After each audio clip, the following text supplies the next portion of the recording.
Halo, perkenalkan nama saya Imelda Marta Simanullah. Saya dari ruangan Santo Maximilianus semester 3. Pada kesempatan ini, saya akan menjelaskan metode pembelajaran yang akan saya praktekkan di dalam praktek mengajar saya. Nah, metode pembelajaran yang saya gunakan adalah metode pembelajaran diskusi. Metode pembelajaran diskusi adalah metode yang dimana guru memberikan materi kepada siswanya. Kemudian, siswa akan mengembangkan materi tersebut dan mempresentasikannya di depan kelas. Lalu, siswa yang lain akan bebas mengemukakan pendapatnya terhadap kelompok yang tampil di depan. Selamat pagi anak-anak. Pagi, Bu. Oke, sehat semuanya? Sehat, Bu. Sebelum memulai pembelajaran kita pada pagi hari ini, kalian rapikan dulu bak kursinya ya. Oke. Pada pagi hari ini kita akan memulai pembelajaran kita, tapi ada baiknya kita mulai dengan doa. Ada yang bersedia membawakan doa ke depan? Mari kita bersatu dalam doa. Dalam Bapa dan Putra dan Roh Kudus. Amin. Puji dan syukur kami aturkan kepada-Mu Tuhan atas setiap penyertaan yang Kau beri pada hari ini. Tuhan Yesus, hari ini kami akan memulai pembelajaran kami. Berkatilah selalu Tuhan atas setiap pembelajaran kami dapat berguna buat kami di masa depan. Tuhan Yesus, berikanlah kepada guru kami kesehatan agar selalu sehat dalam mengajari kami murid-murid-Mu. Tuhan Yesus, kami adalah syaitan pengaruh budaya perbuatan dosa.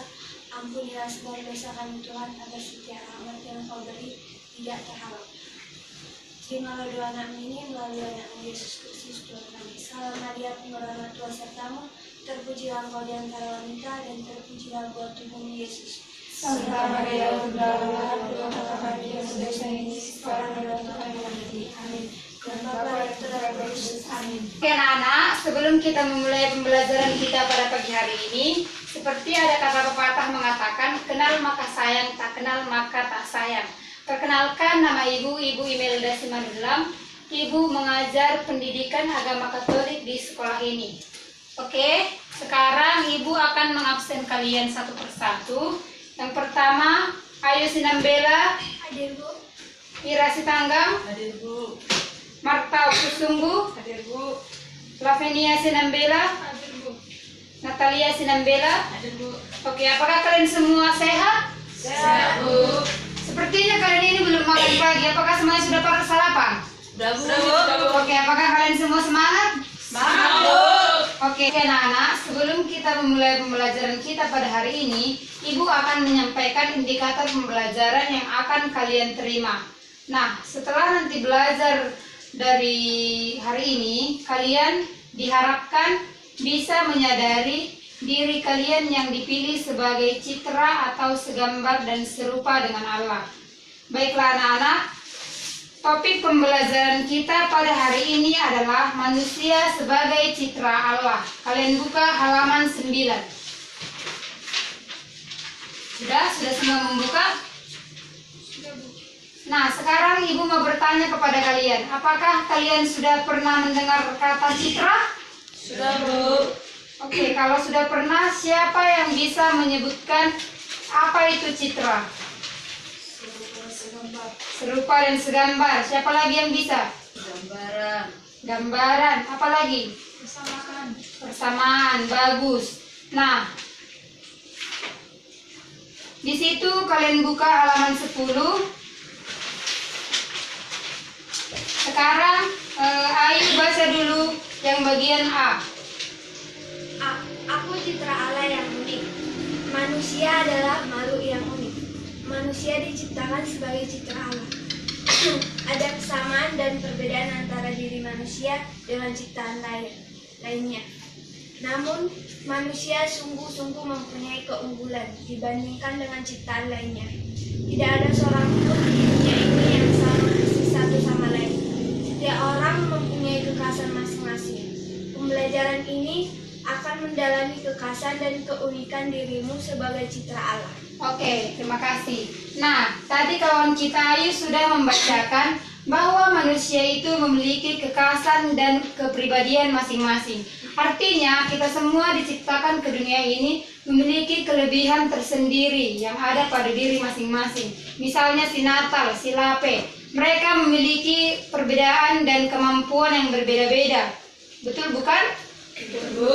Nah, sekarang Ibu minta kalian satu persatu memperkenalkan diri, mengucapkan namanya, lalu menyebutkan kemampuan yang dimiliki dalam dirinya sendiri. Ibu beri waktu 5 menit untuk memikirkan itu, nanti dimulai dari Ayu Sinambela, oke? Oke, Ayu Sinambela, silahkan. Perkenalkan, nama saya Ayu Sinambela. Hobi membaca. Oke, bagus, terima kasih. Selanjutnya, Ira Sitanggang. Perkenalkan, nama saya Ira Sitanggang, hobi saya memasak. Oke, selanjutnya Marta Upusungguh. Nama saya Marta Pusunggu, hobi saya berenang. Oke. Selanjutnya Lavenia Sinambela. Perkenalkan, nama saya Lavenia Sinambela. Saya berolahraga yaitu main bola voli. Sinambela. Nama saya Nadela Sinambela, hobi saya makan.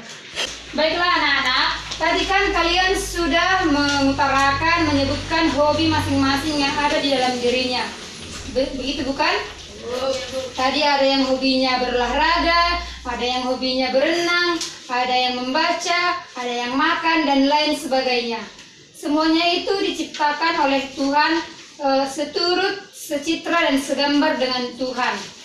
Kita ini diciptakan secitra dan segambar dengan Tuhan dan memiliki hobi masing-masing yang ada dalam diri dan pribadi lepas pribadi kita masing-masing. Nah, sekarang Ibu akan memberikan kalian sebuah gambar. Nanti gambar ini akan kalian amati, lalu kalian akan memberikan aspirasi kalian, apa yang kalian lihat dari gambar yang akan Ibu tunjukkan, oke? Oke, sekarang semuanya memperhatikan ke sini. Lihat gambar ini. Di sini ada gambar Yesus menciptakan manusia segambar dan serupa dengan dirinya. Dari gambar ini, apa yang dapat kalian lihat satu persatu? Sekarang kalian semua memperhatikan gambar ini. Lihat gambarnya baik-baik. Ini. Sekarang Ibu mau bertanya kepada kalian. Ini kan sudah tertera gambarnya. Yesus menciptakan manusia seturut dan secitra dengannya.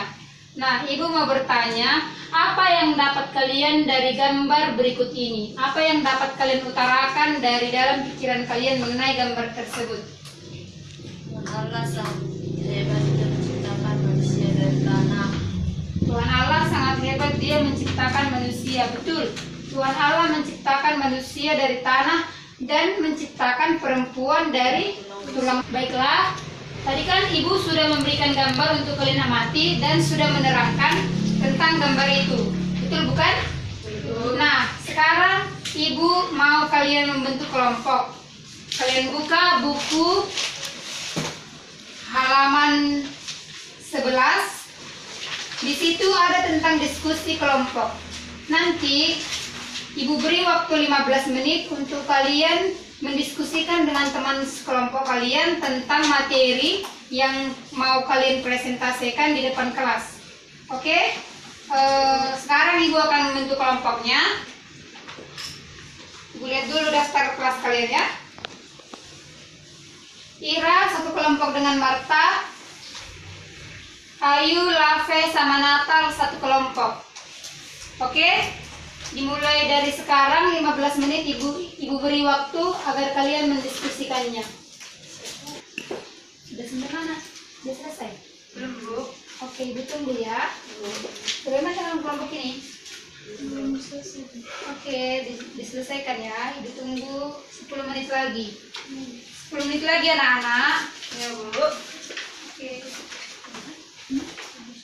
Anak yang pertama maju kelompok 1 yaitu kelompok Marta dengan Ira. Ibu persilakan maju ke depan. Oke, teman-teman yang lain diperhatikan temannya mempresentasikan hasil diskusinya. Nanti jika ada yang ingin bertanya bisa ditanya, lalu nanti Ibu akan menyimpulkan hasil dari diskusi kelompok mereka, lalu dilanjut dengan kelompok kalian untuk presentasi jika waktu kita masih cukup, oke? Oke, kelompok 1 silahkan dimulai. Kami dari kelompok 1 ingin mempresentasikan hasil diskusi kami. Kami akan memperkenalkan diri kami. Perkenalkan, nama saya Ernest Tanggang. Nama saya Marta Pusunggu. Kami akan menjawab soal yang telah dibuat. Apa yang dimaksud manusia sebagai citra Allah? Allah adalah gambaran yang serupa dengan Allah. 2. Mengapa manusia disebut sebagai citra Allah? Karena manusia diciptakan sebagai citra Allah. Manusia memiliki martabat sebagai pribadi. 3. Hal-hal apa yang mirip antara dirimu dengan keluargamu? Yaitu rupa, sifat, dan warna kulit. 4. Oke, siapa yang ingin bertanya? Silakan ditanyakan kepada kelompok. Apa keunggulan manusia sebagai citra Allah dibandingkan ciptaan lain? Menjawab pertanyaan dari kelompok 2, keunggulan yang ada dari ciptaan lain dengan ciptaan manusia, sedangkan ciptaan manusia mempunyai akal dan pikiran, sedangkan ciptaan lainnya tidak mempunyai akal dan pikiran. Terima kasih. Jika ada masih ingin bertanya, kami silakan. Saya.